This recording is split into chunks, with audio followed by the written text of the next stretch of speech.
മരിക്കുന്നത് വരെ പ്രണയിക്കണം ഭാര്യ ഭർത്താക്കന്മാര്. കാരണം ലോകത്ത് എനിക്ക് പടച്ചോൻ ഏൽപ്പിച്ചു തന്ന രക്തബന്ധങ്ങൾ പലതിനും വേണ്ടി വേദന സഹിച്ചത് എന്റെ ഭാര്യ. ഇപ്പോഴും ഞാൻ ധൈര്യത്തോടെ നിൽക്കുന്നത് പോലും അവളുടെ നാവിന്റെ ദിക്റുകളുടെ പ്രാധാന്യത്തോടു കൂടി തന്നെയാണ്. എന്റെ കുടുംബം നോക്കാൻ വേണ്ടി അവൾ സഹിക്കുന്ന ത്യാഗം, നേരം വെളി തച്ചിലിട്ട യന്ത്രത്തെ പോലെ പണി ചെയ്യുന്ന. ഞാനിത് പറയുമ്പോൾ ചില ആണുങ്ങൾക്കൊക്കെ ഒരു ഇതുണ്ടാവും, ദേഷ്യം ഉണ്ടാവും. എന്നാലും നിങ്ങളൊന്ന് ചിന്തിച്ചു നോക്കൂ. രാത്രി അല്ലെങ്കിൽ രാവിലെ സുബഹിക്ക് എഴുന്നേറ്റ് രാത്രി നമ്മൾ കിടന്നുറങ്ങിയാലും കിടന്നുറങ്ങാൻ റൂമിലേക്ക് എത്താത്തൊരു ഭാര്യന്റെ തിരക്ക്. ഒരു രാത്രി അടുക്കളയിലുള്ളത് കഴുകാൻ നമ്മളെ ഒന്ന് ഏൽപ്പിച്ചു നോക്കട്ടെ.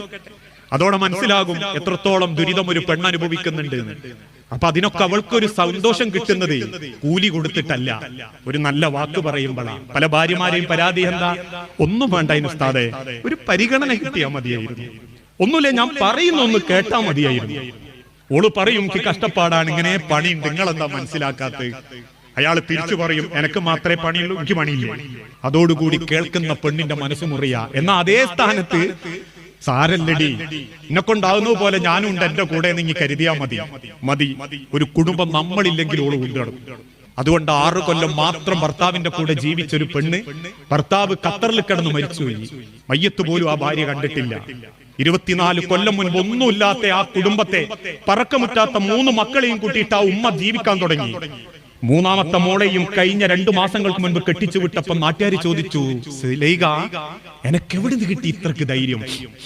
ആ പെണ്ണ് പറഞ്ഞു, 6 കൊല്ലം എന്റെ കൂടെ എന്റെ കാക്ക ജീവിച്ചിട്ടില്ലെങ്കിലും 600 കൊല്ലത്തെ സ്നേഹം ആ മനുഷ്യൻ എനിക്ക് തന്നിട്ടുണ്ട്. 9 കൊല്ലം 9 ഭാര്യമാരെ കൂടെ ജീവിച്ച റസൂലുള്ളാഹിനെ പറ്റി 9 കുറ്റം ഭാര്യമാര് പറഞ്ഞിട്ടില്ല, എല്ലാരും കൂടി പറഞ്ഞിട്ടില്ല. പ്രവാചകൻ ഫാത്താഹിന്റെ തൊട്ടു മുൻപ് തന്റെ സഹാബത്തിനോടും മക്കളോടും മരുക്കളോടും കൈ പിടിച്ച് സലാം പറഞ്ഞ് യാത്ര ചോദിക്കുന്ന ഒരു രംഗണ്ട്. അള്ളാഹുവിന്റെ റസൂലിന്റെ ജീവചരിത്രത്തിൽ അത് വായിക്കുമ്പോൾ നമ്മൾ അറിയാണ്ടങ്ങ് പെടഞ്ഞു.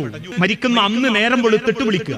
ആദ്യം വിളിച്ചത് ഹസൻ ഹുസൈൻ, 2 പേരക്കുട്ടികളെ. ആൺമക്കളില്ലാത്തതിന്റെ വേദന അള്ളാന്റെ ഹബീബ് അറിയാതെ അള്ളാഹ് കൊടുത്ത 2 പൂമൊട്ടുകൾ.